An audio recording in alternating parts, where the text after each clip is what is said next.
Le signal comme d'habitude.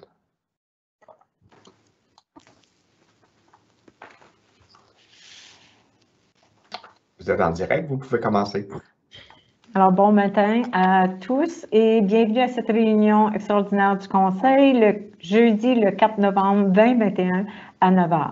Donc, pour ouvrir la réunion, je vais demander un proposeur et un appuyeur. Monsieur Paquette propose, Monsieur Bogue appuie et tous en accord. Adopté. 2. L'adoption de l'ordre du jour. J'ai besoin d'un proposeur et un appuyeur. Madame Montin, oui? On doit faire le quorum, Madame Ashley. Oh, oui. J'ai justement ma liste de noms dans les mains. Juste avant d'aller à l'adoption de l'ordre du jour, merci beaucoup, Mme Lontin. On va appeler les élus à signaler leur présence. Donc, M. Tsurunakis. Présent. M. Bogue. Présent. M. Chamaillard a motivé son absence. M. Lefebvre. Présent. M. Paquette. Présent. M. Campbell. Présent. Alors, nous avons le quorum. Donc, paragraphe 2, qui est l'adoption de l'ordre du jour. J'ai besoin d'un proposeur et un appuyeur. Proposé par M. Campbell, appuyé par M. Lefebvre, tous en faveur. Donc, adopté. Déclaration de conflit d'intérêts. Donc, j'en entends aucune. Donc, nous passons au paragraphe 4, qui est l'information générale pour le budget 2022. Donc, je vais passer la parole à M. Philippe Timbers, qui est notre trésorier, concernant les informations générales pour la planification budgétaire de 2022. Alors, M. Timbers, comme on dit en anglais, the floor is yours, or the chair is yours. Allez-y. Je vais fermer mon micro. Je vais partager ma présentation.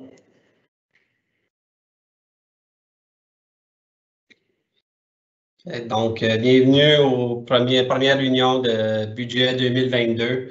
Donc, l'objectif aujourd'hui, c'est de vous présenter les quelques informations générales qu'on a recueillies pour le budget 2022. Les défis, les problématiques qu'on va avoir cette année avec le budget. On a encore d'autres délibérations à faire avec les chefs, donc peut-être quelques ajustements d'ici aux réunions détaillées qu'on va avoir le 17 et 18 novembre prochain. Par contre, je pense qu'on a quand même fait un bon travail jusqu'à présent, là, donc on est bien avancé dans le processus. Donc, on va commencer. La première thème que je voudrais vous présenter, c'est la comparaison là, du budget préliminaire 2022 qu'on a compilé jusqu'à présent avec le plan financier qu'on a adopté en 2020, là, le plan de 5 ans.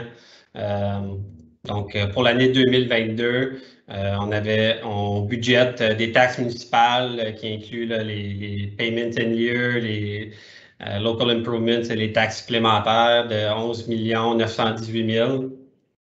Donc, dans notre plan financier, on avait prévu en 2020 là, 11 983 000. Donc, on est légèrement sous les prévisions. Pour les frais usagers, même chose, 5 879 000. On avait prévu là, au budget plan financier de 6 32 000 à l'époque, en 2020. Pour les frais usagers autres, là, qui incluent les frais d'usagers, que ce soit au complexe, l'aréna, la piscine, ou tous les autres services qui ont des frais usagers, on parle de 901 000 on avait prévu 1 019 000 en 2020. Évidemment, avec la COVID, là, je pense que les activités de complexe ont été quand même affectées, là, donc ça explique en grande partie là, les prévisions inférieures. Les octrois de paiement et de transfert, donc légèrement supérieurs cette année pour le budget 2022, avec 2 847 000. On avait prévu à ce moment-là 2 649 000 au plan financier. Nous avons eu la bonne nouvelle que le OMPF, l'Ontario Municipal Partnership Fund, donc c'est une subvention inconditionnelle que nous recevons de la province de l'Ontario à chaque année. Donc le montant de 2022 a été identique au montant de 2021. Donc on n'a pas, la subvention n'a pas été réduite, là, donc ça, c'était une bonne nouvelle. Et on a aussi fait application là, pour le programme de modernisation, la 3e phase qui est venue à échéance récemment. Donc, on a appliqué pour ça. On n'a pas eu les conformations, les réponses encore, mais on l'a quand même mis au budget avec les dépenses en conséquence. Là. Donc, c'est certain que les projets, on va trouver soit que les projets vont être reportés ou on va trouver d'autres sources de financement là, si on n'a pas la subvention, mais je pense qu'on a quand même peut-être des bonnes chances de l'avoir. Au niveau des licences, permis, des loyers, 889 000 $, qui est très similaire au plan financier de 886 000 $. Les revenus d'investissement, 95 000 $. On avait prévu 168 000 $. Donc, c'est sûr qu'avec la COVID et les taux d'intérêt qui ont baissé, on a revu un petit peu nos prévisions à la baisse. Là. Par contre, on voit peut-être une position économique qui va repartir lentement. Là, donc, peut-être que les revenus d'intérêt vont grimper légèrement, qui pourraient aussi attirer quelques revenus supplémentaires. Les intérêts et pénalités, 198 000 $. Au plan financier, on avait mis 215 000 $, donc quand même très près. Et les gains sur les pertes ou sur les ventes d'immobilisation, 17 000 $. On avait budgété 6 000 au moment du plan financier.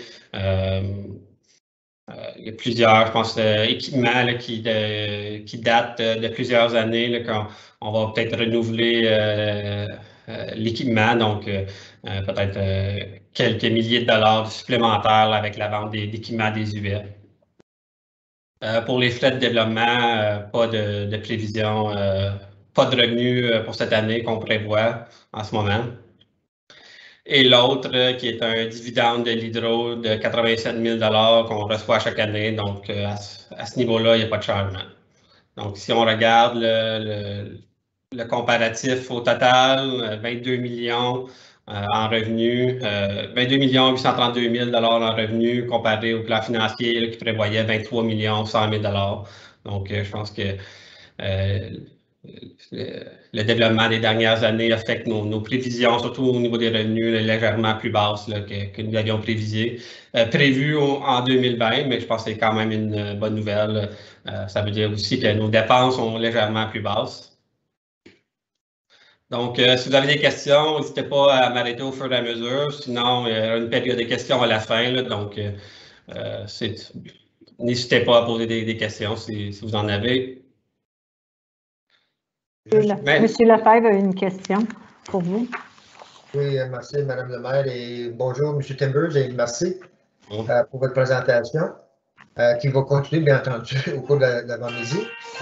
Juste quelques questions. Oui. Juste quelques questions, M. Timbers. Pour la première ligne, la diminution des taxes municipales, on parle de payment to new puis taxes supplémentaires. C'est plutôt dans ce domaine-là, je présume, les taxes supplémentaires que vous prévoyez moins à cause qu'il y a moins de construction et on a perdu quand même la station d'OPP, mais je présume que vous avez fait des prévisions pour la nouvelle poste de police pour 2022. Oui, exactement. On a prévu. On a vraiment budgété avec l'évaluation de impact que nous connaissons en ce moment, qui va être présentée un petit peu plus tard. Là. Donc, c'est vraiment sur ça, sur quoi on s'est basé. Je pense que la grosse différence sur les revenus, c'est peut-être l'estimation qu'on avait fait en 2020 sur la croissance, sur les développements qui étaient en cours, qui a probablement été retardé avec la COVID. Donc, ça va peut-être retarder un petit peu la croissance de l'évaluation qui vient aussi du même côté de réduire un petit peu les revenus de taxes. Donc, il y a une partie de la réponse qui vient de là, exactement. Pour les frais usagés, M. Timbers, une augmentation, c'est-tu à cause de le montant pour les transferts aux réserves qui crée cette augmentation-là? Pour les frais usagés? Oui, pour les frais usagés. Oui. Dans le fond, il y a certaines dettes qui sont venues à échéance, mais On a fait un plan financier là, de 2020 à 2028 pour l'eau qui prévoyait également là, des augmentations au niveau des transferts de réserves ou de transferts de projets capitaux, justement pour payer les divers projets que nous avons à l'usine de filtration d'eau présentement. Donc, il y a une partie de ça qui vient augmenter les frais usagers, mais vraiment, on s'est basé aussi sur le plan financier qu'on avait établi là, en 2022. Je pense aussi qu'on a quand même une bonne gestion là, des opérations à ce niveau-là, donc qui nous permet un petit peu là, de maintenir les frais usagers quand même relativement stables. Il y a une dernière question concernant les frais de développement. Je sais que quand on a adopté le règlement, on avait donné quand même un délai. C'est-tu 1 ou 2 ans qu'on avait donné pour commencer à charger pour les frais de développement? À ma connaissance, je pense que les frais de développement sont en vigueur depuis le 1er septembre 2020. Il y avait une progression dans le taux annuellement là, de 3 ans, si ma mémoire est bonne. Donc, le taux a vraiment augmenté le 1er septembre 2021 et va augmenter à nouveau la dernière fois le 1er septembre 2022, si ma mémoire est bonne. Ouais. Merci, M. Timbers. Bienvenue. Juste une question au sujet des frais de développement, M. Timbers. Dans votre sommaire, dans votre plan de 5 ans, est-ce que vous allez comme indiquer le 0? Parce que certainement, il va y avoir des frais de développement qui vont être payés en 2022, mais on ne le sait pas, on ne peut pas prédire. Est-ce que vous avez juste été plus conservateur en disant, bon, on va mettre 0 juste au cas où? En fait, lorsqu'une construction et qu'on charge des frais de développement, c'est pas comptabilisé comme un revenu immédiatement. Donc, ça va dans une réserve ou des revenus différés. Donc, c'est accumulé là à ce niveau-là. Ça se retrouve pas sur le budget. Lorsqu'on va le comptabiliser comme un revenu, c'est lorsque les projets qui avaient été identifiés dans la préparation des frais de développement pour justifier les frais. Lorsqu'on va venir payer pour un projet, une étude ou des projets là, qui touchent la croissance de la ville d'Hawkesbury, à ce moment-là, on va utiliser ces revenus-là pour venir financer des dépenses qui vont être dans le budget. Mais cette année, là, pour le budget d'opération, le budget d'opération va venir souvent, ça va être au niveau des études que les revenus vont se représenter. Au niveau des budgets capital, les projets d'immobilisation, à ce moment-là aussi, il va y avoir des revenus de frais de développement pour financer les budgets capital. Merci beaucoup. S'il n'y a pas d'autres questions, vous pouvez poursuivre parce que moi, je ne vois pas tout le monde en ce moment à cause qu'on a le budget à l'écran. Donc, si jamais vous voyez quelqu'un qui a la main levée et je n'ai pas porté attention, seulement me signaler. Je vous remercie beaucoup. Donc, au niveau des dépenses maintenant, salaires et bénéfices, 8 109 000 $. Comparé au plan financier, là, on était quand même assez près de 8 102 000 $. Les paiements de dette à long terme, 1 732 000 $. On avait budgété 1 832 000 $. Donc, il y a des dettes qui sont venues à échéance cette année, donc qui vient réduire notre paiement. Au moment du plan financier, on avait prévu là, des emprunts pour l'usine d'eau et possiblement pour le système de réfrigération. Comme vous le savez, cet été, on a passé une résolution pour faire application pour le financement.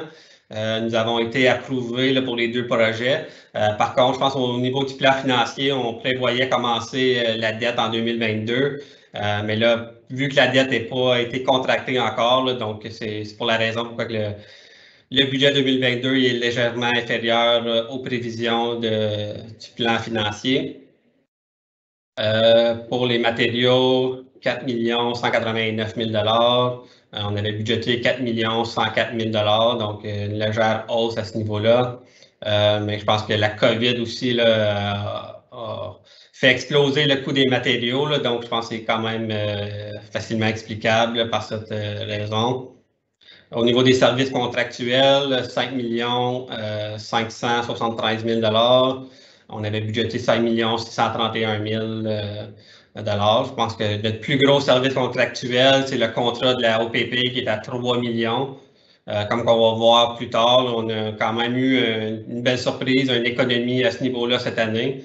Donc, ce qui vient expliquer un petit peu le budget qui est inférieur à notre plan financier. Au niveau des loyers, des frais financiers, 849 000 $. On avait budgété un petit peu plus haut à 1 171 000 au moment du plan financier. Encore une fois, là, je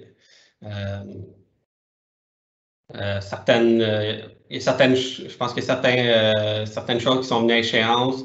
Il y a certains changements de direction, changements de location qui a fait que les budgets ont diminué par rapport aux prévisions. Donc, une légère baisse à ce niveau-là. Et au niveau des transferts, des réserves capitales, 2 280 000 $. Comparativement à notre plan financier de 2 254 000 $. Donc, comme j'ai mentionné tantôt, le paiement de la dette a diminué. Donc, le paiement de la dette et les transferts en réserve et capital, c'est nos deux sources quand même principales de financement à nos immobilisations. Donc, les économies qu'on fait avec les dettes qui viennent d'échéance ont été transférées un petit peu dans les transferts dans le capital pour maintenir notre base de financement de nos infrastructures là, qui devient de plus en plus désuet. Donc, pour ne pas affecter le financement et le renouvellement de nos infrastructures, je voulais maintenir le montant de base de financement que nous avons avec le budget d'opération. Donc, c'est pour la raison pour laquelle on a augmenté les transferts cette année. Au moment où est-ce qu'on va contracter les nouvelles dettes, on va probablement faire l'inverse et vu que le paiement de la dette va augmenter, on va venir un petit peu réduire nos transferts pour essayer de maintenir un taux de taxe quand même stable, mais en même temps aussi de maintenir notre base de financement pour nos infrastructures. Donc, au budget 2022, des dépenses de 22 832 000 $ de prévus. Donc, notre plan financier prévoyait 23 100 000 $. Donc, au niveau du budget d'opération, évidemment, on doit faire un budget équilibré. Donc, il n'y a pas de surplus ou de déficit anticipé cette année. Au niveau du plan financier, si vous vous rappelez, pour maintenir une hausse, on avait prévu une hausse de taxe de 2,5 % par année. Donc, ça créait des petits surplus et déficits au niveau du plan financier. Mais lorsqu'on fait le budget annuel, on doit maintenir un budget équilibré à 0 $. Là. Donc, sur le plan financier de 5 ans, le budget était équilibré, mais chaque année, individuellement, il y avait des petits surplus qui étaient créés. Là. Donc, pour 2022, là, selon le plan financier, c'est un léger surplus de 783 $ là, qui est vraiment non matériel. Est-ce qu'il y a des questions au niveau des dépenses?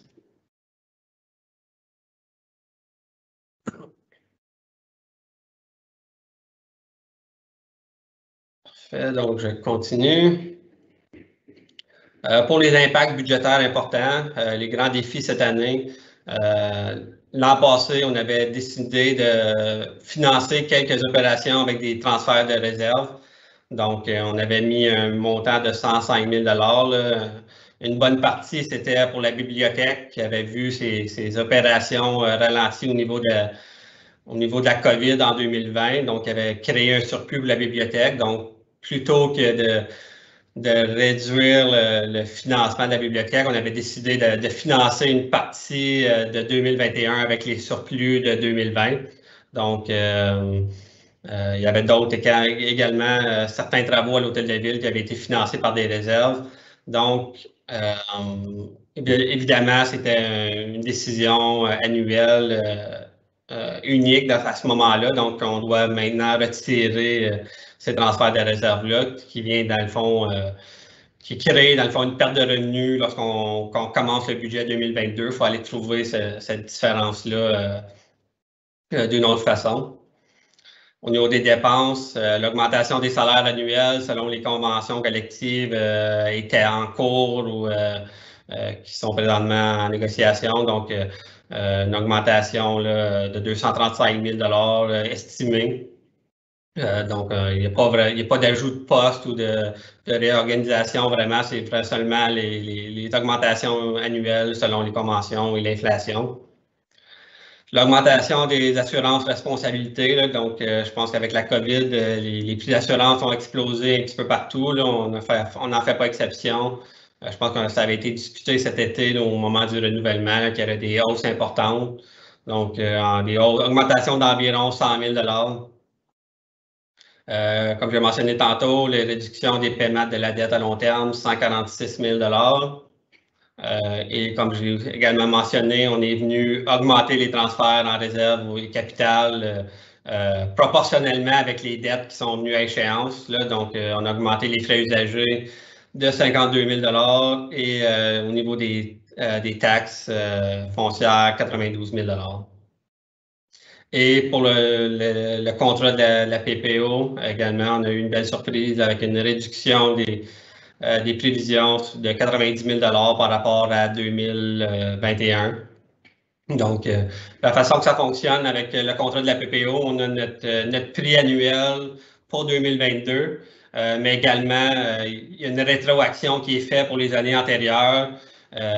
Vu que c'est des montants estimés, le contrat prévoit qu'il y a un ajustement s'il y a eu plus ou moins de services qui ont été donnés dans les années antérieures. Il y a soit une surcharge ou un crédit qui est offert à la municipalité. Donc, il y a toujours cet ajustement-là qui se fait annuellement. Là. Donc, cette année, en général, on a quand même une belle surprise avec une réduction de 90 000 Mais lorsqu'on ajoute, on additionne tous ces éléments-là, ça nous donne une augmentation quand même du budget par rapport à 2021 de 347 000 Donc, si on dit que 1% équivaut environ à 110 000 donc 347 000 nous donne une augmentation estimée de 3,5% juste avec ces éléments-là. Donc, c'est quand même des éléments importants. Là. Donc, c'est les défis du budget 2022 là, présentement, ces grandes augmentations. Excusez. Oui. Je sais que fort probablement, il n'y a pas beaucoup de gens qui peuvent répondre. Et quelque chose qui me chicote dans ça, c'est l'augmentation des assurances responsabilité propriété. Personnellement, moi, à ma résidence, je sais bien qu'on ne peut pas comparer ma résidence avec une municipalité, là, puis je suis entièrement d'accord avec ceux qui pensent ça. Mais moi, j'ai eu des ristournes d'assurance sur mes voitures, sur ma propriété, à cause de la COVID, à cause qu'on était restreint à rester à la maison. Puis, je n'ai pas vérifié auprès de la Légion, c'était mon intention, mais ils sont fermés jusqu'à aujourd'hui. Je vais m'informer, mais pourquoi qu'on a une augmentation de 100 000 puis comme je dis, je sais que vous ne pouvez fort probablement pas me répondre, mais ça reste que le complexe sportif a été utilisé, je dirais, à au moins 60% moins que les années avant. Donc, le risque des actions en cours ou de n'importe quoi qui peut arriver au complexe sportif n'était pas là. Tout comme les autres organismes, d'ailleurs. Puis la même chose à l'hôtel de ville. Même chose, fort probablement la caserne, mais ça ne change pas beaucoup grand-chose parce que ça n'a pas été fermé comme tel. Mais je veux dire, l'hôtel de ville était fermé, partiellement fermé. Puis le complexe sportif a été fermé. C'est quoi le pourcentage d'opération à la piscine, puis à la salle multifonctionnelle et à la patinoire? Ça a été réduit. Donc, il faudrait peut-être poser des questions à l'assureur, à savoir pourquoi une augmentation en temps de COVID, quand pratiquement tout le monde, dans les résidences ou ailleurs, ont eu des réductions à cause qu'on était limité dans où on pouvait aller, qu'est-ce qu'on pouvait faire, dû aux restrictions gouvernementales. Merci. Oui, on pourrait vous revenir avec des réponses. C'est sûr qu'il faut considérer quand même, comme les travaux publics, les opérations de déneigement, ça continue. Il y a une assurance responsabilité, il y a les propriétés. Il y a quand même la nouveauté aussi là, pour la cybersécurité, là, qui est vraiment un sujet quand même de l'heure des dernières années. Donc, il y a un coût supplémentaire pour la cybersécurité également. Là, donc, c'est sûr que ça va au niveau de l'expérience des choses du passé aussi. Là, donc, peut-être qu'on peut faire une analyse en profondeur, là, mais je pense que c'est quand même, c'est pas un phénomène qui est unique pour la ville d'Hawkesbury. Je pense que c'est quand même un petit peu partout la même chose, là, mais on pourrait peut-être poser des questions, comme vous l'avez mentionné. Je comprends très bien que oui, il y en a des services qui n'ont pas cessé dû à la COVID, mais par contre, certains de nos services importants qui ont été 40 ou même 45% non effectifs. Donc, c'est juste plus ou moins un sujet de discussion, mais ça me chicote pareil. Merci. Juste avant que Mme Dussault parle, au Comtés-Unis, c'était la même chose. Ils ont eu une hausse des assurances. La problématique, c'est qu'il y a très peu de compagnies sur le marché pour compétitionner avec les prix. Très peu de compagnies qui sont intéressées à assurer des municipalités. Alors, ce qui fait, c'est qu'il n'y a pas de compétition et ils sentent plus ou moins libre, le champ libre pour augmenter les primes. Madame Dussault, est-ce que vous aviez quelque chose à rajouter? Oui, vous avez totalement raison.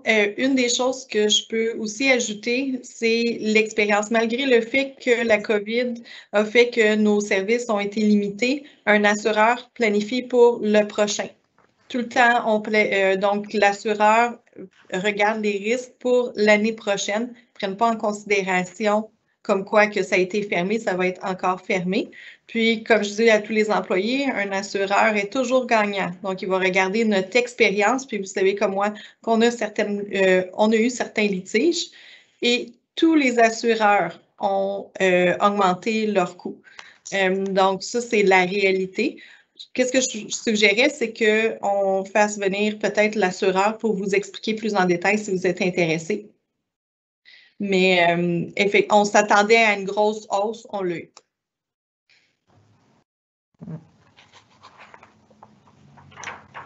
Je peux vous dire que c'était la même chose pour les Comtés-Unis. Ils ont eu une énorme hausse et on a vraiment les mains liées parce qu'il n'y a pas beaucoup de compagnies d'assurance sur le marché qui veulent assurer des municipalités. Donc, puis aussi, ils regardent l'année qui s'en vient. Donc, on le sait tous qu'à cause de la COVID, les coûts des matériaux ont augmenté. Donc, s'il y avait quelque chose qui devait être refait, donc, évidemment, eux, ils cherchent à se couvrir. Donc, c'est tout ce que je peux dire. Non, je comprends qu'aux Comtés-Unis, ça n'a pas été fermé comme la ville. Excusez, comme la ville d'Hawkesbury était fermée. Aux Comtés-Unis, ils n'ont pas de complexe, ils n'ont pas de. C'est de la voirie, plus ou moins, puis de la construction un peu. Mais dans la ville d'Hawkesbury, tous les parcs ont été fermés, le complexe était fermé. En tout cas, regarde, ça me chicote, puis c'est pas ça correct. On pourrait quasiment dire que c'est de l'abus de pouvoir de la part des assureurs parce qu'ils sont uniques. Monsieur Timber, je vais vous laisser continuer. Parfait. Donc, un petit historique de la réquisition municipale. Cette année, on prévoit, les prévisions préliminaires, on prévoit une réquisition municipale de taxes de 11 500 000 $. Donc, une hausse d'environ 350 000 par rapport à 2021. Et si on regarde la 2013, l'augmentation, c'est en environ 20 %, donc qui représente une augmentation annuelle de 2 % sur les 10 dernières années, là, qui est quand même raisonnable, considérant le taux d'inflation. Donc, on est dans la moyenne. Il y a eu des plus grosses années que d'autres années qui étaient plus basses. Donc, mais je pense qu'on regarde l'historique, c'est quand même stable, une augmentation de 2 %. Là, donc, il n'y a rien d'extraordinaire à ce niveau-là. Lorsqu'on regarde l'augmentation annuelle par rapport lorsqu'on considère le revenu neutre, donc cette année, là, on parle de 336 000 là, donc qui serait une augmentation du revenu neutre de 3 L'an passé, on était à 2,5 ensuite 1,2 en 2020, 4,2 en 2019, là, donc ce qui représente pas mal la moyenne de 2 également que je vous ai mentionné. Et dans notre plan financier, on prévoyait une augmentation là, du taux de 2,5 annuellement. Donc, je pense que présentement, les discussions préliminaires, on est présentement environ à 3 mais ça risque de changer peut-être éventuellement par rapport aux présentations qu'il va y avoir le 19 et 17 et 18 novembre prochain. C'est sûr que mon objectif, c'est minimum d'être à 2,5 comme le plan financier le prévoyait à l'époque. Donc, j'essaie de me maintenir à ça le plus que je peux. Et si on est capable de trouver quelques économies encore pour être inférieur à 2,5, on va essayer de le faire également. Donc, ce montant-là risque de changer peut-être avec la présentation dans 2 semaines, mais donc, je suis confiant qu'on va être quand même capable de présenter quand même un taux raisonnable pour 2022.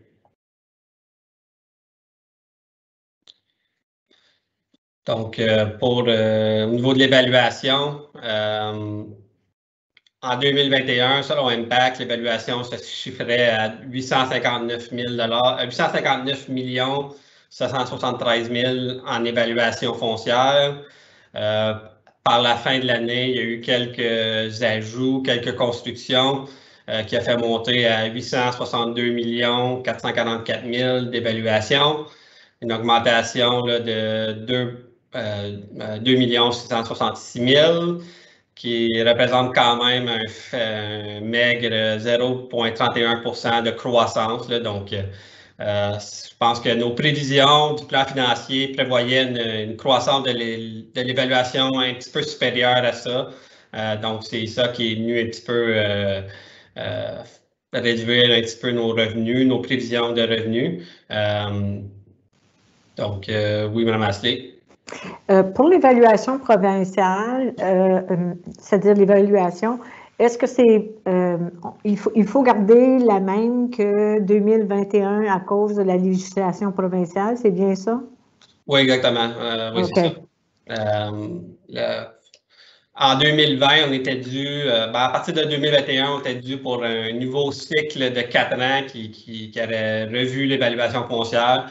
Mais à cause de la COVID, Impact a décidé de geler pour 2021 et jusqu'à nouvel ordre, ça va être gelé également pour 2022. Donc, est-ce qu'il va y avoir un nouveau cycle de 4 ans à partir de 2023? Est-ce qu'ils vont changer la méthode? Présentement, j'en ai aucune idée. Là, donc, c'est un petit peu difficile à prévoir. Mais oui, exactement.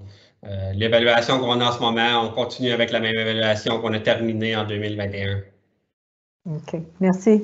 Donc, c'est pour ça ici, exactement pour cette raison-là, qu'il n'y a pas de phase-in. Habituellement, dans le cycle de 4 ans, il y a toujours un phase-in de 25 annuellement. Donc, on n'a pas ce phénomène-là cette année. Donc, ce qui met que l'augmentation totale, c'est de 2 066 000. Donc, au total, l'augmentation reste à 0,31 qui est notre croissance. Là. Monsieur Timbers, juste avant de passer à M. Lefebvre, essentiellement, lorsqu'on aura le phase-in, il n'y a pas de doute qu'avec le coût des maisons qui ont augmenté, il va y avoir un gros changement.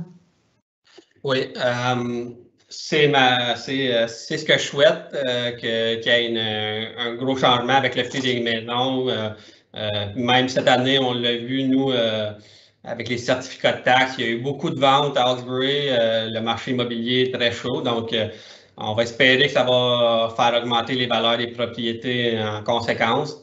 Par contre, historiquement, lorsqu'on avait le cycle de 4 ans, la première année était souvent difficile parce que lorsque le changement d'évaluation, les gens qui avaient une réduction d'évaluation obtenaient la réduction à 100% la première année, tandis que l'augmentation, les autres propriétés qui avaient une augmentation, eux, c'était justement phase-in sur 4 ans. Donc, ils recevaient 25% d'augmentation sur 4 ans. Donc, la première année était toujours un petit peu plus dure parce qu'on avait le coût, justement, le coût des réductions à 100%, alors qu'on avait juste un quart des augmentations. Donc, mais là, ça va dépendre aussi là, de la nouvelle évaluation, aussi un niveau cycle de 4 ans d'impact. Donc, mais en général, j'ai bon espoir que ça devrait être quand même supérieur. Là, et aussi, il y a quand même quelques gros projets qui sont présentement en cours, là, dont une industrie qui n'est pas encore sur le rôle d'évaluation. Donc, une fois que ça va être ajouté, ça devrait aussi faire une bonne augmentation puis générer des taxes supplémentaires. Là. Donc, je pense qu'il y a des beaux projets qui s'en viennent, là, mais c'est sûr qu'on n'est pas là encore. Là, oui. Oui, absolument, oui. Je pense que le futur est vraiment très positif pour la ville de Hawkesbury. Je pense que M. Lefebvre avait une question ou un commentaire. Oui, merci. Plutôt un commentaire. M. Chambers, comme vous savez, que une réévaluation ne crée pas nécessairement la croissance ou des revenus supplémentaires. C'est pour ça qu'on a un revenu neutre pour ramener ça à ce qui était avant. Je comprends ce que vous dites quand il y a une baisse, mais quand il y a une hausse quand même, veut dire à cause de la réévaluation, ça ne crée pas des nouvelles argent, au moins que tu gardes le même taux que l'an passé, qui est le revenu neutre, ou le revenu de l'an passé multiplié par la nouvelle réévaluation qui ne donne aucune vraiment une valeur ou une nouvelle croissance. Alors, il faut toujours faire attention, je pense, corrigez-moi si j'ai tort, à ce concept-là. Oui, là, vous avez raison. C'est pour ça qu'on fait 2 colonnes. La croissance, c'est vraiment des nouvelles constructions, de la nouvelle argent, la nouvelle taxe foncière qui sont générées. Mais l'augmentation des évaluations, c'est plutôt, ça a l'impact de répartir le montant de taxes foncières entre les propriétés. Donc, les propriétés qui augmentent d'évaluation vont prendre le fardeau de ceux qui sont réduites. Donc, c'est un chiffre plus qu'une augmentation. Mais c'est sûr que des fois, ça peut quand même avoir un certain impact là, c'est comme vous avez dit, c'est pas à cause des taxes supplémentaires que c'est vraiment la croissance et des nouvelles. Non, exactement. Si on reste stable essentiellement, puis on fait la réévaluation, on fait taxer de plus et non pas, on ne crée pas vraiment une croissance du tout. Non, c'est ça, exactement. Sauf que, par exemple,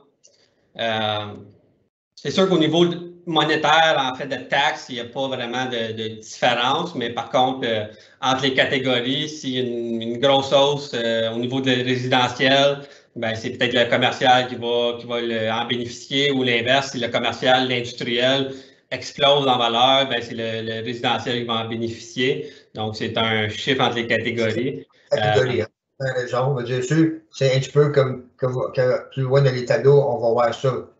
La moyenne. Ouais, c'est ça. Et si aussi, c'est sûr que aussi, s'il y a une augmentation au niveau de, mettons, une augmentation majeure au niveau de l'évaluation, même si ça ne génère pas des taxes supplémentaires, ça va quand même avoir un impact probablement à la baisse sur le taux de taxation. On sait que le taux de taxation à Hawkesbury est quand même plus élevé que la moyenne de nos voisins. Donc, on va peut-être se rapprocher un petit peu de nos voisins en assumant qu'on ait une grande augmentation de la valeur, mais les voisins vont probablement avoir le même phénomène aussi, là, donc ça ne devrait pas nécessairement avoir un grand impact, là, mais c'est ça. C'est une dynamique là, entre le taux de taxe, l'évaluation et le montant de taxe en dollars. Là, donc, on joue avec les variables, mais c'est comme vous l'avez mentionné, il n'y a pas de croissance vraiment de nouvelles taxes. Hein.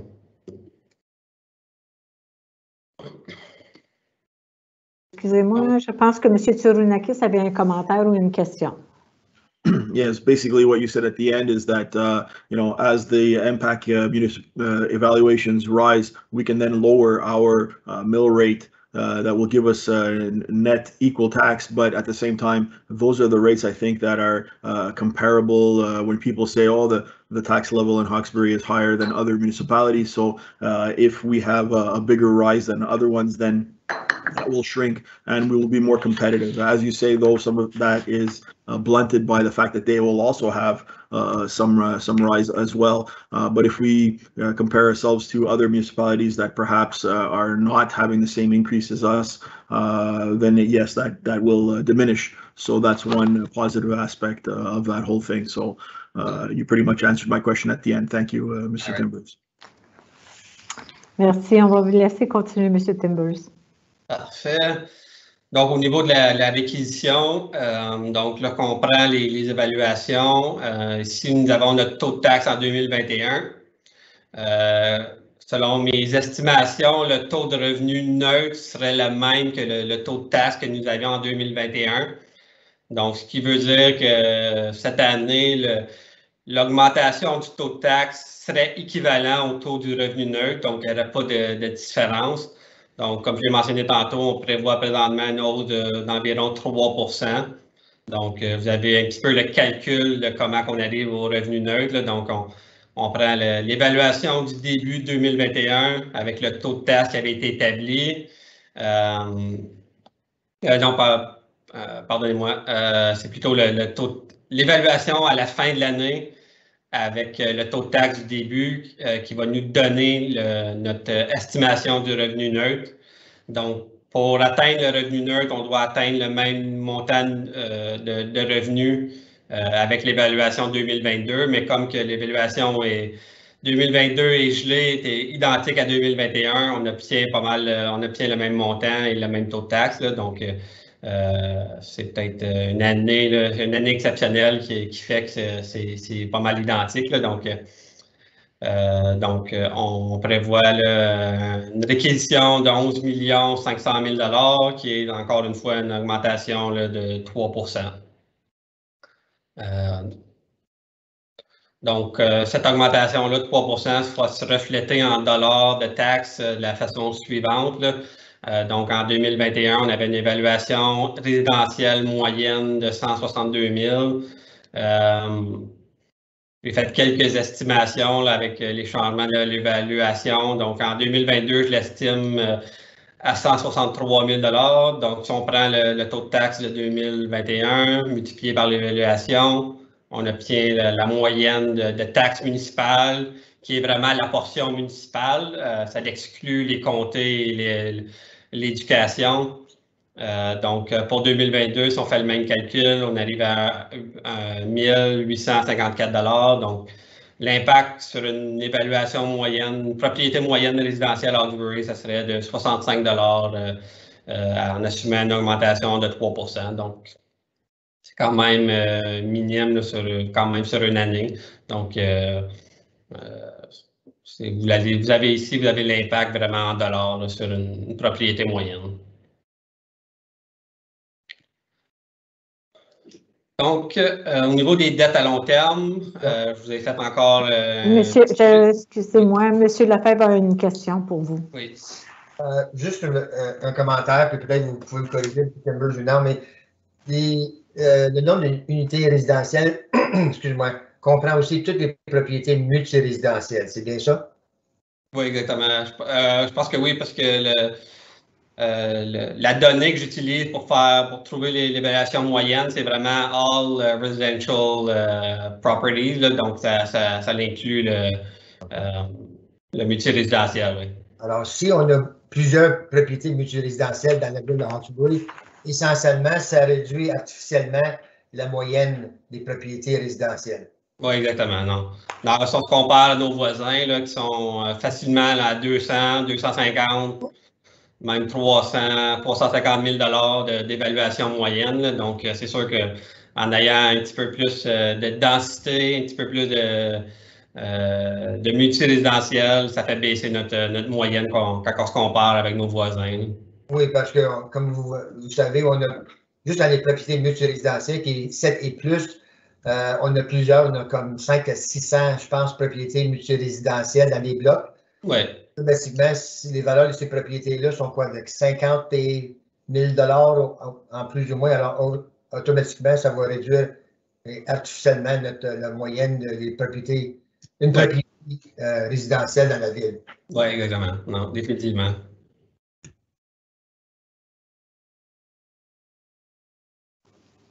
On peut continuer.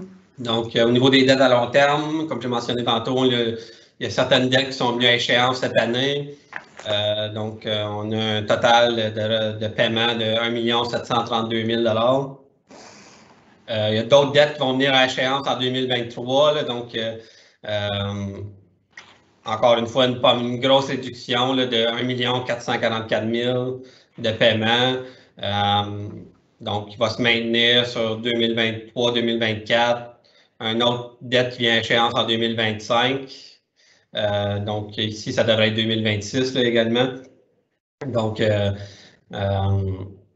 donc, on a des dettes qui viennent à échéance. On est dans une bonne position financière, justement, pour emprunter de nouvelles dettes. Là. Il va y avoir, comme le plan financier pour l'eau l'avait prévu, il va y avoir des dettes qui vont être contractées dans les prochaines années.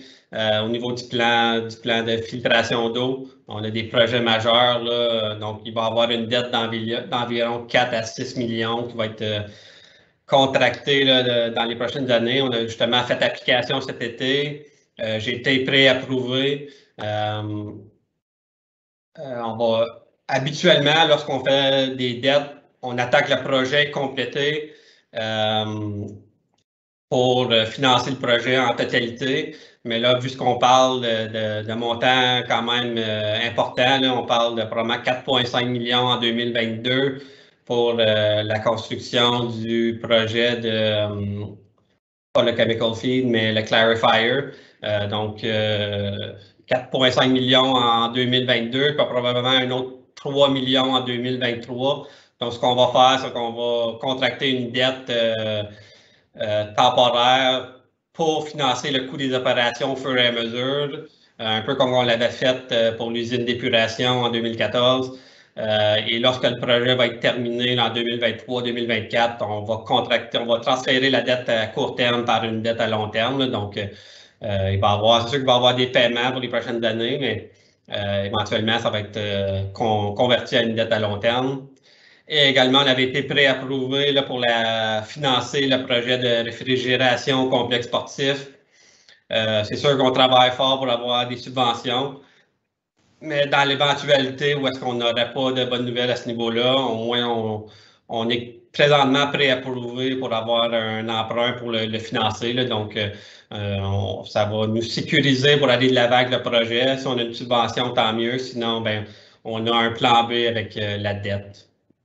Monsieur Tilburg, excusez-moi. Je retourne juste pour le plan d'eau, l'emprunt que l'on fait pour les améliorations en capital, là, essentiellement. Comment ça fonctionne avec Champlain? Est-ce que c'est nous, la ville de Hawkesbury, qui faisons l'emprunt total ou eux aident à payer, disons, cet emprunt-là? Parce que c'est sûr que si nous, on fait l'emprunt total, à ce moment-là, ça affecte notre ratio d'emprunt. C'est bien ça? Oui, mais c'est sûr que le montant qu'on va emprunter, c'est le montant qui va... On emprunte le montant pour la ville d'Hawkesbury, donc le montant qui est financé par nous. Donc, on va facturer à Champlain leur part des travaux pour l'usine. Donc, ça va être vraiment le coût total moins le net du remboursement de Champlain qui va être financé par la dette. Là. OK. Donc, essentiellement, lorsqu'on reçoit les paiements, ces paiements-là de Champlain, ils sont appliqués vers la dette? Non, sont appliqués vers sont appliqués vers le coût de construction du projet. OK. Donc, le montant qui va être financé, c'est vraiment le net des paiements qu'on reçoit de Champlain. Ouais. OK. C'est comme les revenus qu'on reçoit de Champlain. Alors, on va mettre le revenu, puis on va faire une dette pour le net. Oui, exactement. Merci beaucoup. Donc, au niveau des limites de paiement, là, le ministère des Affaires municipales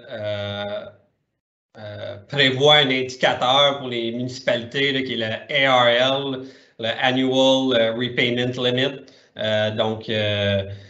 qui est 25% de nos revenus nets, donc ce qui représente un montant de 4,6 millions, puisque nos revenus sont d'environ plus ou moins 20 millions. Là. Donc, ils prennent ça en considération. Et donc, notre remboursement de dette annuelle, notre limite, c'est de 2,7 millions. Donc, présentement, on est à 1,7. Donc, on a quand même, on pourrait augmenter là, nos paiements de dette d'1 million de dollars par année, puis quand même respecter l'indicateur de la province. Là, mais si on fait le calcul, là, un remboursement d'1 million par année, là, on parle d'un emprunt là, probablement d'une trentaine de millions de dollars. Là, donc, c'est quand même énorme là, comme limite, là, même si on parle d'1 million annuellement, là, mais c'est quand même énorme comme limite. Là. Donc, il n'y a pas d'inquiétude à ce niveau-là. On a suffisamment de place pour emprunter. Surtout qu'on a monté nos liquidités dans les dernières années. On a réduit notre dette financière aussi, là, comme on l'avait mentionné lors des états financiers au mois d'août dernier. Là, donc, on est en très bonne position, je pense, financièrement là, pour financer des emprunts ou faire des projets.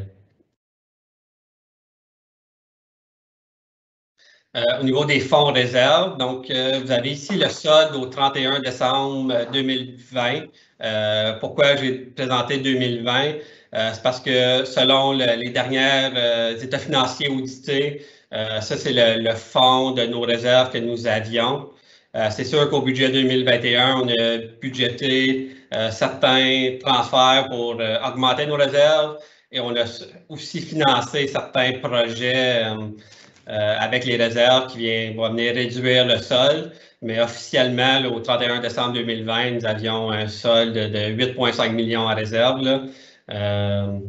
Le gros montant, nous avons un solde de réserve pour de fonds de roulement qui est d'environ 2 millions de dollars qu'on maintient stable à chaque année. La réserve pour le plan d'eau se chiffre presque à 1 point. Bien, justement, vous l'avez ici, là, 1 780 000 $. Donc, ça va nous aider à payer une partie là, des gros projets que nous avons au plan d'eau. Donc, nous avons la réserve pour les égouts de 442 000 $ également et la réserve pour le département de construction qui doit s'autofinancer. Donc, si le département de construction a des déficits durant certaines années, on vient combler le déficit avec la réserve de construction et s'il fait des surplus, on transfère le montant dans la réserve là, pour des années futures. Donc, est-ce qu'il y a des questions pour les réserves? Oui. Monsieur Paquette, oui, allez-y, et Monsieur Lefebvre par la suite. Okay, merci, Mme la maire. Quand on regarde les réserves, c'est marqué haute, 5 859 000. C'est en dehors de l'eau et des égouts, ça, j'imagine? Oui, exactement. C'est tout pour les autres opérations normales. Okay. Parfait. Comme on sait tous, c'est que la Ville, on peut emprunter interdépartemental de l'argent. Comme on ne peut pas prendre le budget de eau et égout et le mettre dans le budget comme pour le complexe ou d'autres choses, mais on peut faire un emprunt interdépartemental. Le projet, vous avez mentionné tantôt là, de 3 millions, 4 millions au plan d'eau. Au lieu d'emprunter, mettons, l'infrastructure Ontario, je ne sais pas où votre emprunt, mais j'imagine que c'est l'infrastructure Ontario. Oui, on ne pourrait pas emprunter, mettons, un 2 millions dans cette réserve-là à la place, puis payer des intérêts à notre municipalité au lieu de la donner à l'infrastructure? Oui, c'est une possibilité. D'un autre côté, on fait des intérêts sur les fonds que nous avons à l'interne aussi. C'est sûr qu'ils sont pas aussi élevés que les taux d'emprunt. Par contre, les taux d'emprunt avec Infrastructure Ontario là,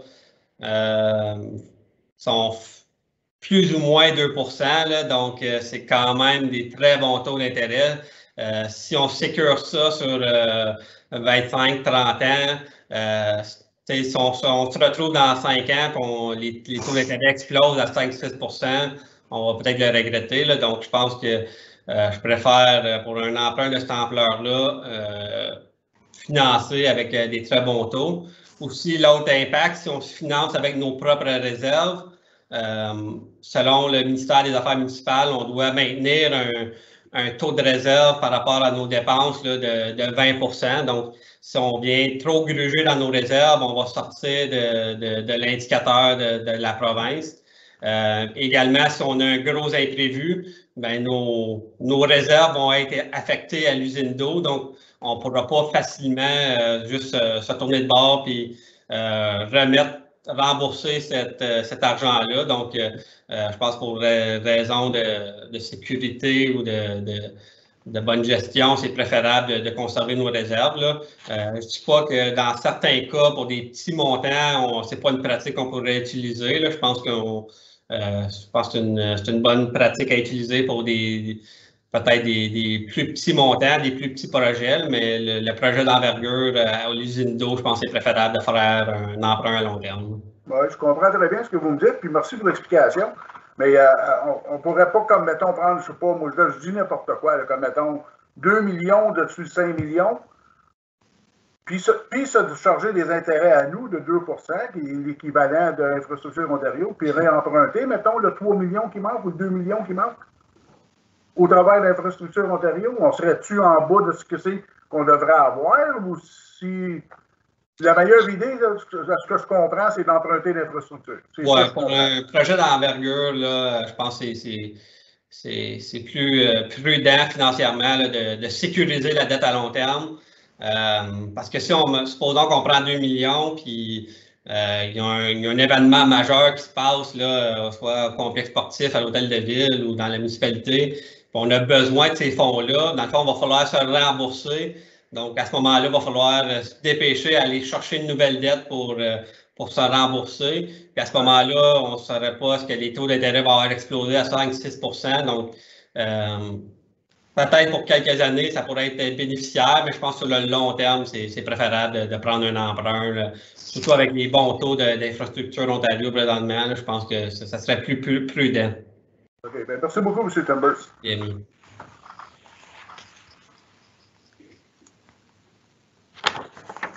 M. Tourounakis, M. Tourounakis, une question et M. Lefebvre aussi. Well, Allez-y, monsieur. My question is a quick one. For the long-term debts that we have, the $17 million that we owe, the 1.7, sorry, how much of that? I'm sure that over the years, certain loans were done at low interest rates and certain other loans were done at higher interest rates. Is there perhaps we can blend Mr. Paquette's idea and take the loans that are the very highest, that are costing us the most, and perhaps reduce those with some of the reserves while keeping a healthy amount for emergencies? And as was mentioned, if there is an emergency, we still have the capability to borrow in the future. So perhaps that would be a hybrid model that we would be able to reduce the amounts. I'm sure we're not getting that much, as you said, and the difference is not that great. But on certain loans, I'm sure that in the past, certain years perhaps were done at a higher amount. So maybe that's something we could look at. Yes. I believe the range of our interest rate right now goes from 1.6 to 3.3%. So I don't think, I'm not even sure that we can get out of these long-term debt. But I don't, if we could, there'd probably be a penalty and not worth it for 3.2%. If it was maybe 6, 7, or 8%, maybe that's something that we could look at. But right now, I think the interest rates are pretty low on all our existing debt. So I don't think that's an option right now. Okay, that's heartening because yeah, at 3%, that's not so bad. The difference is not that big. I was worried that perhaps certain ones in the past were at the 5-6% mark. So if they're not, then I guess we're on the right track. Thank you, Monsieur Timbers. Je pense que M. Lefebvre avait une question. Allez-y. Merci. Et juste pour faire un suivi, je pense que M. Timbers, sur la question de M. Tourounakis, la majorité, c'est pas toutes nos dettes sont déjà avec alors on est gelé pour la période du prêt, si je ne me trompe pas. Alors, on peut pas refinancer. Il reste peut-être, je pense qu'il reste une ou deux emprunts avec la Banque nationale, je crois, là, qui peut-être qui viennent à échéance cette année, justement, là, mais je dirais 90% de nos dettes présentement sont avec Infrastructure Ontario. Hein. Et ma question, M. Timbers, c'est, je regardais votre présentation de l'an passé sur la question des réserves et des fonds de réserve, et dans la section autres, vous aviez 4,7 millions, puis cette année, autres, vous avez 5,8, un écart de 1 million. Je me demandais si c'était juste l'estimé de l'an passé ou il y a eu quelque chose qui s'est produit depuis que vos réserves il a grimpé quand même d'à peu près 25%. Oui, deux explications. Le montant qui est estimé l'année passée, c'était avant la fin d'année 2019. Donc, j'avais pris le montant au 31 décembre 2018. J'avais estimé les ajouts, les transferts et l'utilisation de la réserve qu'on ferait en 2020. Donc, mon estimé était un petit peu était basé sur des chiffres un petit peu plus anciens, donc le montant était plus bas. Mais en 2019, en 2020, on a quand même eu des bons surplus qu'on a transférés à la réserve. Là, donc, ça l'a aidé à contribuer à augmenter le montant de réserve. Surtout, on s'était prévu là, pour les prochaines années là, que surtout pour le plan d'eau, d'augmenter les réserves. Là, donc, ça a augmenté quand même de beaucoup là, dans les dernières années. Là.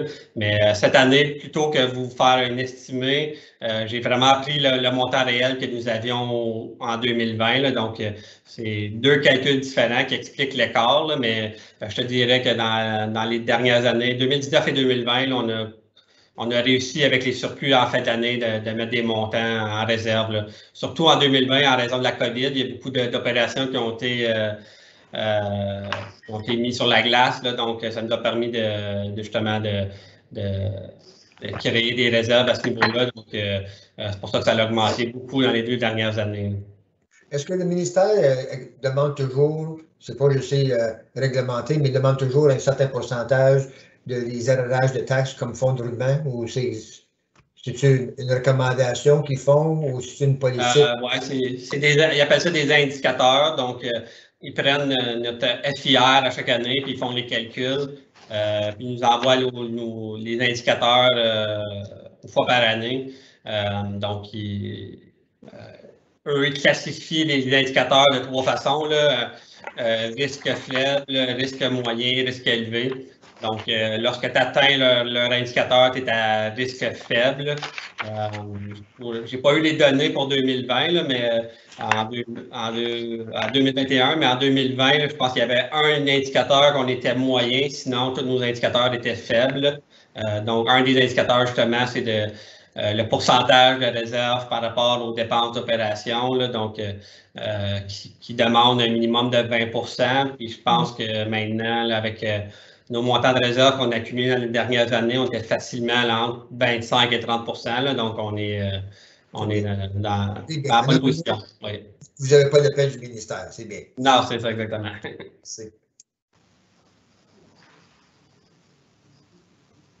Donc, si on passe aux frais usagers, des informations là, préliminaires là, selon qu'on a compilé jusqu'à présent. Là, donc, ici, ça devrait dire 2022. C'est une petite erreur de ma part.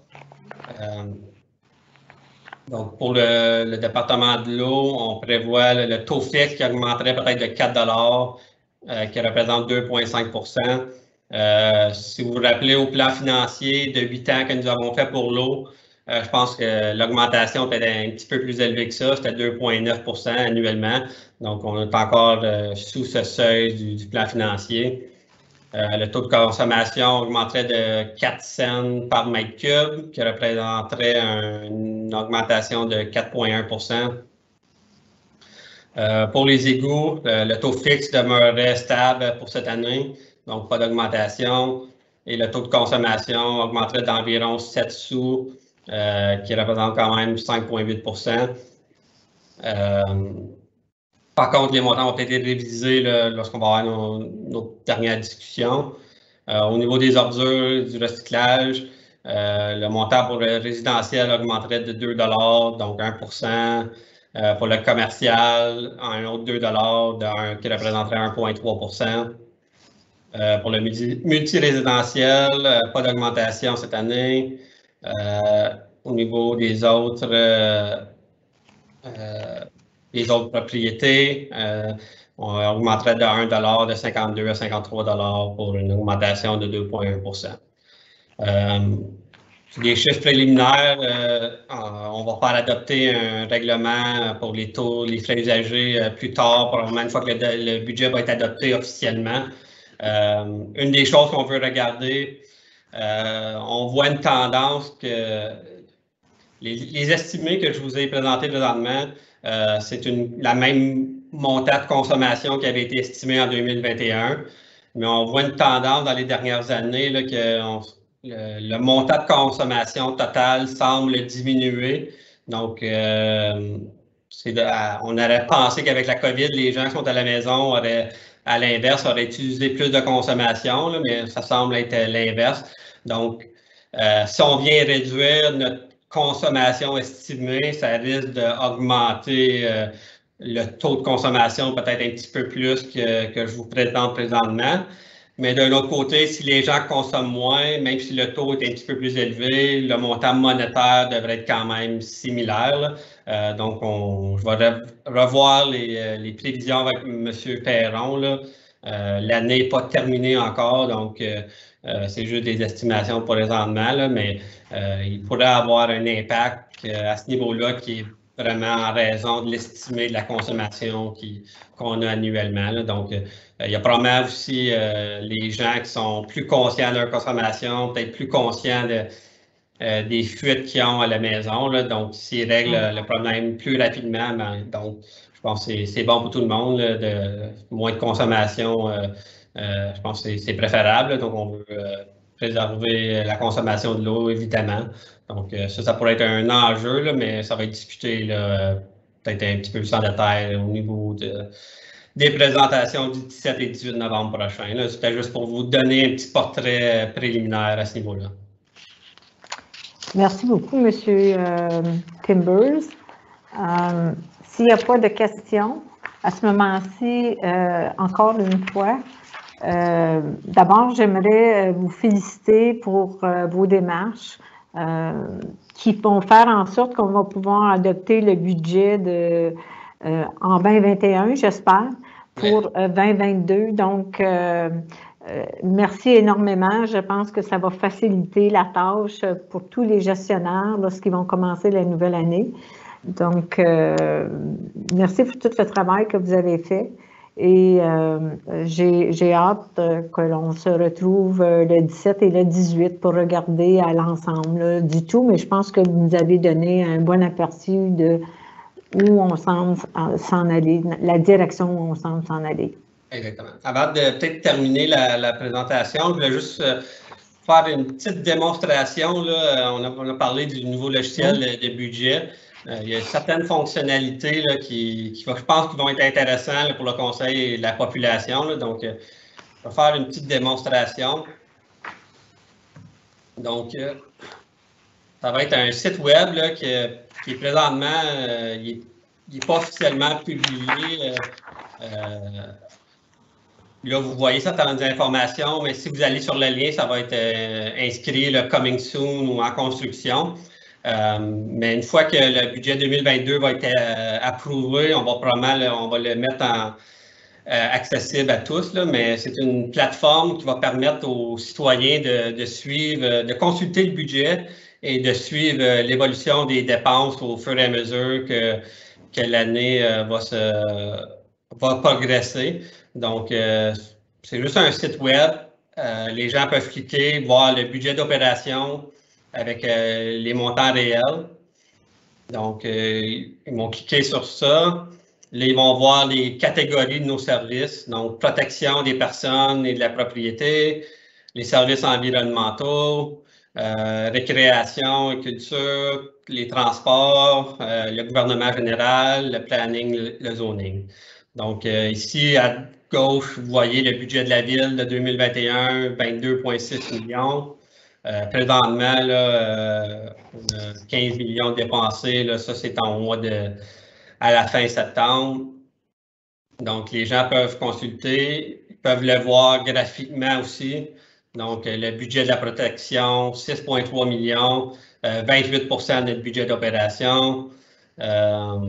Les services environnementaux, un autre 6,3 millions pour un 28 ils peuvent le voir de façon sommaire, voir le montant actuel, le réel, les pourcentages. Sinon, ils peuvent également cliquer pour aller voir la protection des personnes. Là, ça va montrer. Bon, donc, vous avez la police qui représente 3,2 millions. Le réel, on était à 2,3. Pour les incendies, 1,4 millions. Le réel, présentement, est à 1 million. Donc, les gens vont pouvoir consulter, avoir de l'information. Donc, ça va rendre... c'est une façon d'être un petit peu plus responsable, un petit peu plus transparent financièrement avec la population. Et la deuxième chose que les gens vont pouvoir consulter, je trouve qui est vraiment intéressant, c'est les projets capitaux. Donc, les gens, lorsqu'ils vont cliquer sur ce module-là, on va avoir la carte de Hawkesbury. Donc, on peut voir les différents projets qui vont être surlignés. Comme ici, nous avons le projet de pavage.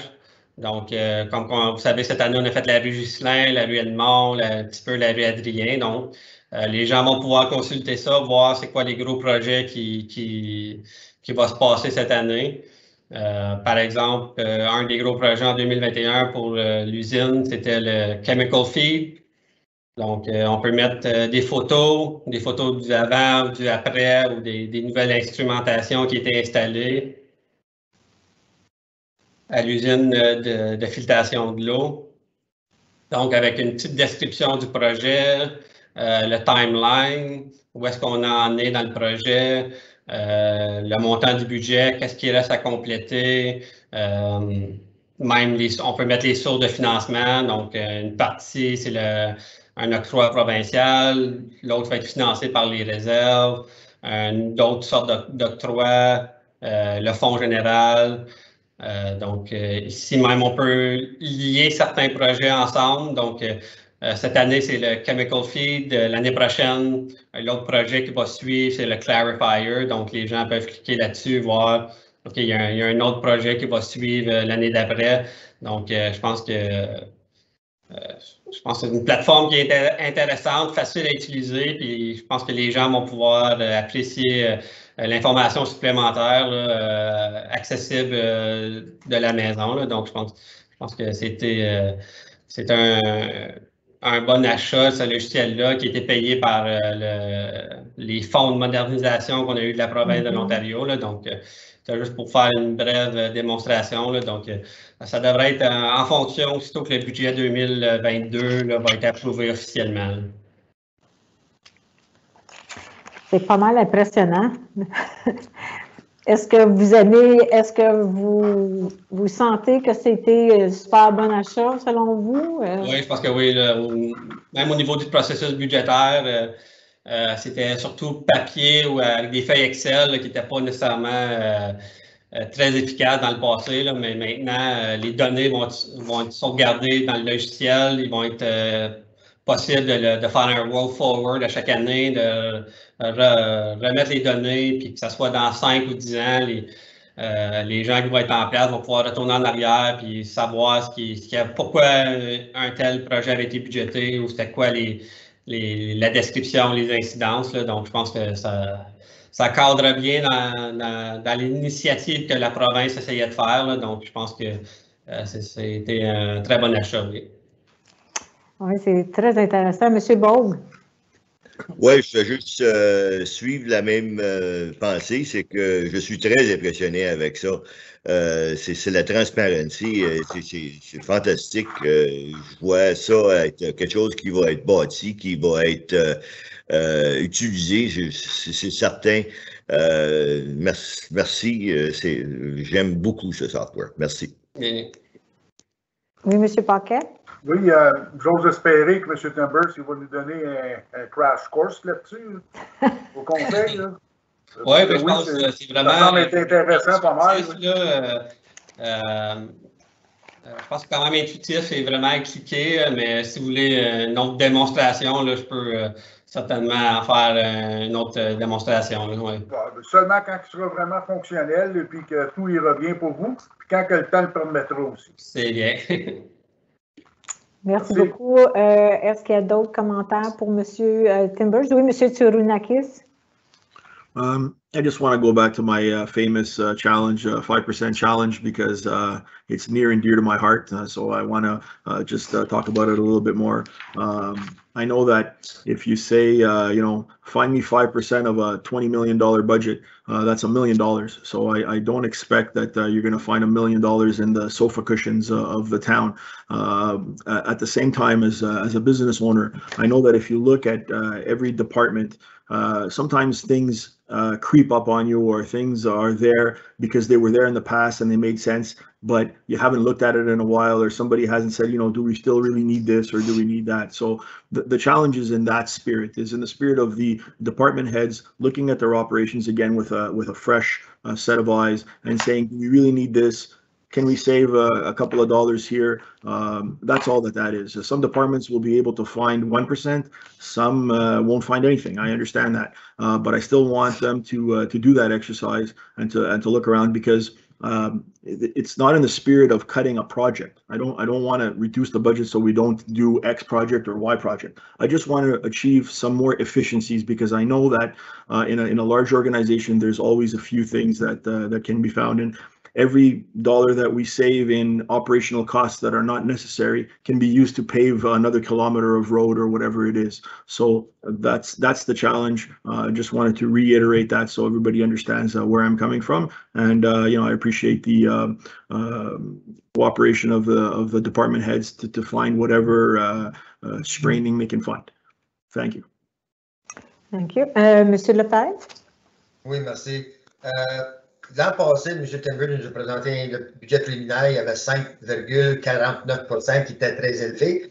Cette année, il nous présente 3 qui est quand même un bon début, un bon départ pour être capable de trouver, bien entendu, des économies. On ne veut pas réduire nos transferts de nature capitale au fonds capital parce que c'est critique. Peut-être regarder, voir si on a besoin de faire d'autres transferts au fonds de réserve pour essayer de s'assurer qu'on a un budget capital pour adresser nos infrastructures, parce que, comme vous le savez, M. Timbers, nos infrastructures sont au point qu'il faut réinvestir là-dedans.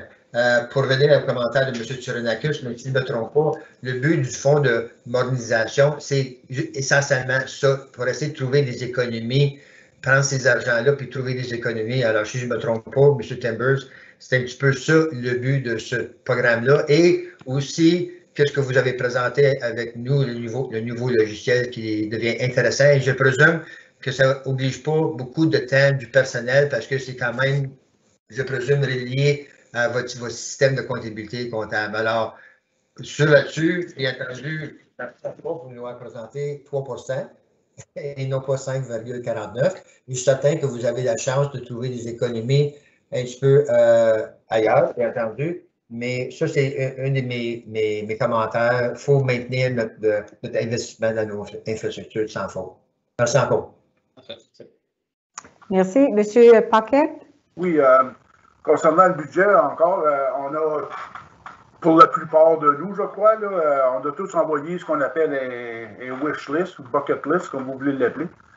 Je pense toujours qu'au lieu de discuter de ça pendant les réunions du budget, je pense qu'on devrait s'asseoir en conseil avec la greffière, que ça va prendre une demi-heure, peut-être 3/4 d'une heure, puis éliminer certaines choses qu'on sait qu'on ne peut pas faire. Certaines choses n'ont pas à faire au budget, comme les négociations avec Champlain. Ça, c'est quelque chose qui va se faire au courant de l'année, mais je ne crois pas qu'on a besoin de budgéter ça pour le moment. Oui. Il y a d'autres choses que je suis certain qu'on va être obligé d'enlever. Comme moi, j'ai rajouté le stationnement auprès de la Confédération. Ça fait 5 ans, je le mets. Ça fait 5 ans qu'il est refusé.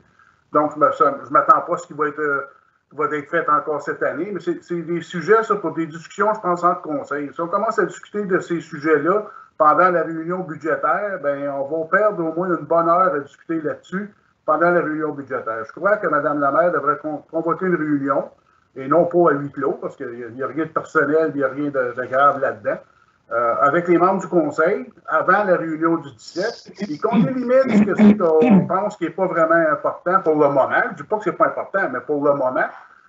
Et puis qu'on présente à M. Timbers seulement ce que le conseil en entier désire avoir. De cette façon-là, ça va raccourcir la réunion, puis probablement faciliter le travail de M. Timbers. Merci beaucoup. Je suis plus ou moins en faveur avec ce que vous dites. La seule chose, si on fait une rencontre avec le conseil, je pense qu'il faudrait faire une rencontre avec les gestionnaires, parce que les gestionnaires, c'est eux qui savent quelles sont les ressources humaines qu'ils ont, puis quelles sont les ressources financières. Donc, ça serait quand même important que l'on ait le conseil, M. Timbers et les gestionnaires qui soient pour dire, bon, écoutez, voici, selon moi, des choses qu'on peut faire, il y a d'autres choses qu'on ne peut pas faire, ou il y a des choses qu'on est rendu à un tel stage, parce qu'il y a des projets où est-ce qu'on n'a pas le statu quo de où ils sont rendus. Peut-être que les gestionnaires vont dire, bien, ça c'est prévu, donc on l'enlève de sur la liste. Donc, moi, je n'ai pas de problème de convoquer une réunion, mais il faudrait que ça soit avec les gestionnaires. Comme M. Timbers avait mentionné, qui était pour circuler les feuilles, disons, aux gestionnaires, je pense qu'ils sont peut-être mieux, ont plus les connaissances pour nous dire, bon, ben ça peut se faire, mais si on fait ça, il va falloir réduire là. Donc, à ce moment-là, il va falloir comme faire plus ou moins une prise de décision. Là. Je vais laisser peut-être M. Timbers apporter peut-être quelque chose de surplus à cette discussion-là.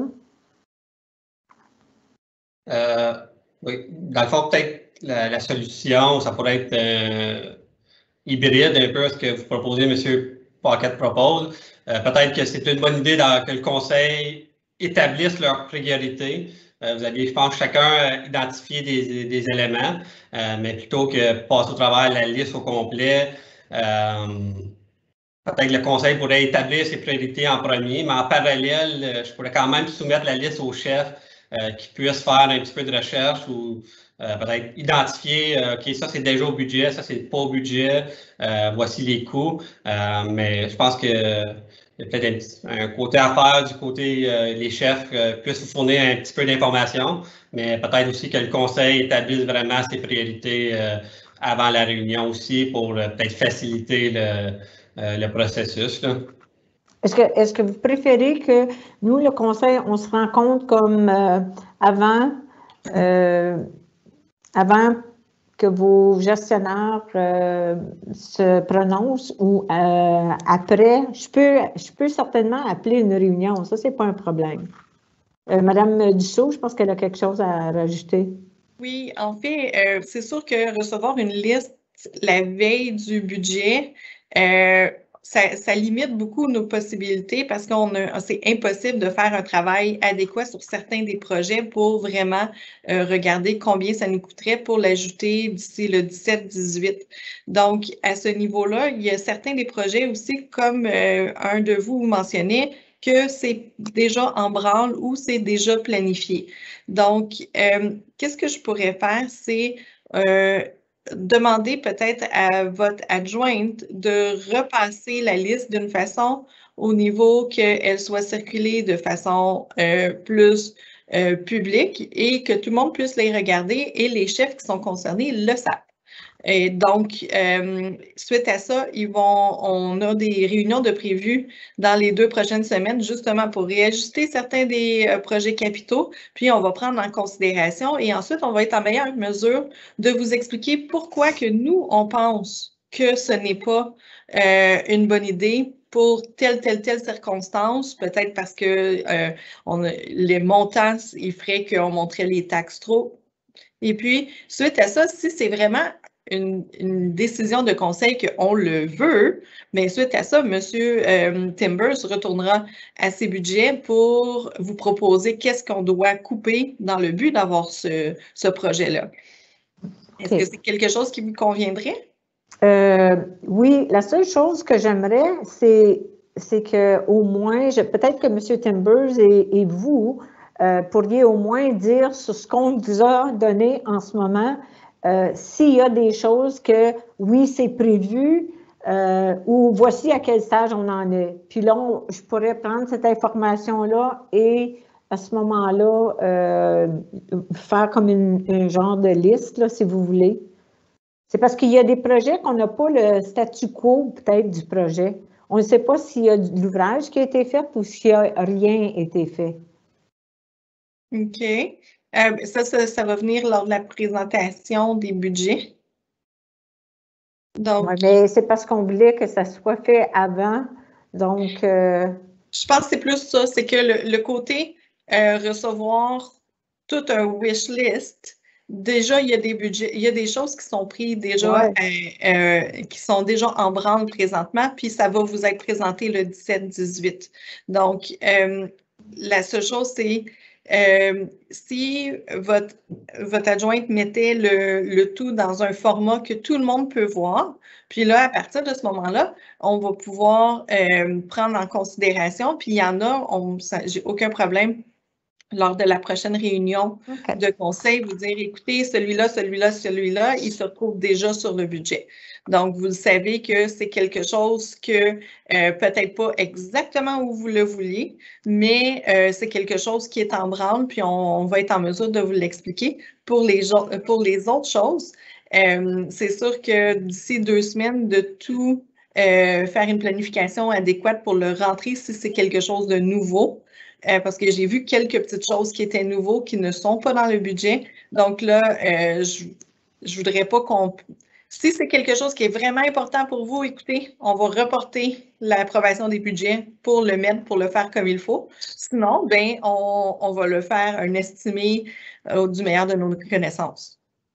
OK. Alors, essentiellement, pour la première étape, ce serait que l'adjointe fasse un genre de format qui pourra vous être circulé.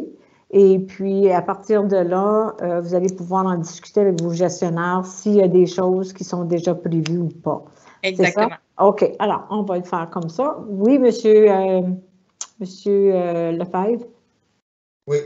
Beaucoup des commentaires qui ont été faits sont en réalité seulement des commentaires et pas nécessairement une implication non monétaire. Alors, il faudrait faire la distinction des choses, je pense. Oui. Parce qu'on a inclus beaucoup de choses qui n'ont aucun rapport nécessairement avec le budget ou qui ont rapport au point de vue gestion et non pas question monétaire. Alors, il faudrait juste pas s'attarder sur certaines choses.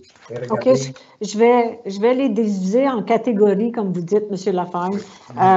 Et si j'ai besoin de votre aide, je vais vous demander de juste revoir le plan avant que je l'envoie pour s'assurer que tout est dans les bonnes catégories. Oui. Okay. Donc, peut-être justement parce qu'on parle seulement budget, pas mélanger les choses, seulement mettre budget. Ouais. Puis, qu'est-ce qui est non budgétaire, me l'envoyer pour que j'en prenne conscience au niveau des plans de travail pour l'année prochaine. Très bien. Qu'est-ce que je peux faire à la fin de la réunion? Je ne sais pas, M. Lefebvre, est-ce que vous avez quelque temps qu'on pourrait rester, nous, sur Teams, puis on pourrait juste revoir les listes, puis tout de suite établir qu'est-ce qui est budget, pas budget, et dans quel département? Votre micro. Excuse-moi, oui, j'avais consacré l'avant-midi pour la réunion du budget, alors je peux prendre du temps pour regarder les items puis essayer de les diviser. Il y en a que vous avez dit, il y en a qui sont monétaires, il y en a que peut-être c'est gestion, d'autres c'est avenir et discussion. Parce que, comme vous savez, il y a des choses là-dedans que c'est quelque chose qui ne relève pas vraiment de notre conseil cette année parce que c'est des choses des choses à venir, je peux dire. À venir, c'est ça. OK, donc on fera cet exercice-là à la fin de la réunion. on pourra rester en ligne si on veut. Oui, c'est parfait. J'ai aucune objection là-dessus. Seulement nous deux ou est-ce que vous avez... S'il y en a d'autres qui veulent participer, moi, je n'ai pas d'objection. Là. Donc, ça ne me dérange pas. Moi, je peux participer. C'est comme vous voulez. Je suis libre, tout, j'ai consacré le matin pour le budget. OK. Bon, ben, on peut certainement participer. Oui. Mais ça sera pas... Pardon? Il faut que ce soit un meeting légal si on est tous là. Non? Ben, écoutez, si non, on est trois, on est trois, donc à trois, ça devrait aller. Et Monsieur Baud, si vous voulez y aller, je vais me retirer, je n'ai pas de trouble.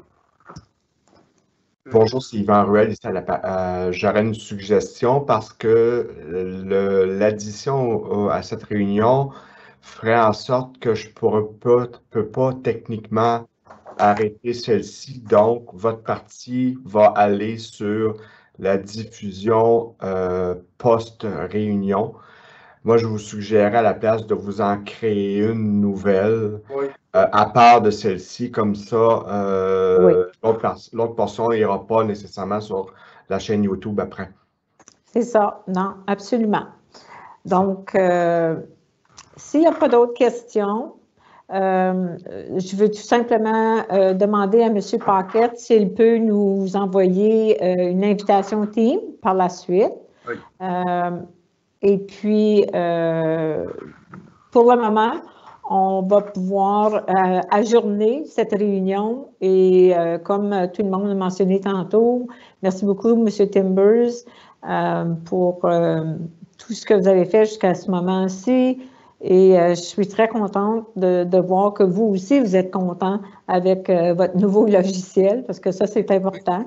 M. Campbell a une question avant de quitter. Votre micro. Ah oui. Oui, monsieur, merci, M. Timbers, là, c'était assez clair. Il y a une affaire, par exemple, que j'ai de misère à comprendre. Y a-t-il un chiffre qu'on peut jouer avec pour les nouveaux projets qui n'affectera pas le budget? À peu près, pour donner une idée. Pour parler des projets capitaux ou des projets du conseil? Oui, des projets du conseil. Ben c'est sûr que si on ajoute des projets, il y a deux impacts. Soit on augmente le budget qui est à 3 présentement, ou qu'on vient réduire d'autres montants. Mais là, si on réduit des montants, on affecte, des services, des choses comme ça. Là. Donc, c'est sûr qu'il va y avoir un contre-coup en quelque part si on ajoute des montants. Là. Je vais vous donner un exemple. Je m'excuse, j'ai pris la parole. Le garage, je l'ai vu dans une de vos listes. On l'avait déjà l'année dernière. On l'a remis cette année. Donc, il est déjà là. Mais ça va être un investissement majeur. Donc, ça peut... Je pense que vous devriez travailler. Qu'est-ce qui est important pour vous? Et puis, suite à ça, il y a des projets qui sont déjà là parce que le budget va avec les besoins de la municipalité. Qu'est-ce on vous recommande? Mais on sait que vous voyez les mêmes choses que nous. Donc, nécessairement, il y a des projets qui sont déjà là. Donc, celui-là, il est là. La seule chose, c'est que nous, on a déjà commencé à travailler sur un certain budget. Puis peut-être vous allez dire « Ah, c'est pas assez, moi j'en veux plus, je sais pas moi qu'on soit rendu plus qu'à l'étude que je veux qu'on soit rendu à l'implantation. » Mais là, ça va demander peut-être un 50, 60 000 de plus. Je dis n'importe combien de chiffres, mais c'est cet aspect-là qu'il va falloir discuter lors de discussions de budget. Dire, nous, on a mis, je pense qu'on a mis 40 dans celui-là, mais 40 000, mais si vous vous dites, écoutez, ça, c'est juste l'étude, nous, on veut plus, bien, on va monter les budgets. OK. Bon, je pense qu'on est conscient que ça ne peut pas se réaliser du jour au lendemain. Ce qui est important, c'est qu'on ait un engagement, qu'à chaque année, il y a quelque chose qui va se faire dans ce sujet-là. Alors, ce que je suggère, c'est que nous ajournons pour le moment et nous allons nous retrouver dans une autre réunion juste pour justement faire l'exercice que Mme Dussault nous a suggéré. Donc, je suis au paragraphe 5 qui est l'ajournement. J'ai besoin d'un proposeur et un appuyant. Oui. Madame Massé, je crois qu'il faut juste ajourner temporairement jusqu'au 17. Non? Non, vous pouvez ajourner cette réunion-ci, puis le 17, on peut en reprendre une autre. Le 17 et le 18, ça va être la même session, par contre. Exactement. Donc, proposé par M. Tourounakis, appuyé par M. Bogue, tous en faveur. Alors, merci, c'est adopté et merci pour votre contribution à cette réunion et votre participation. Et on se revoit dans quelques minutes, M. Lefebvre, M. Paquette. À 10h45, madame, on va prendre une petite pause. Très bien, ça va. Merci beaucoup. Merci.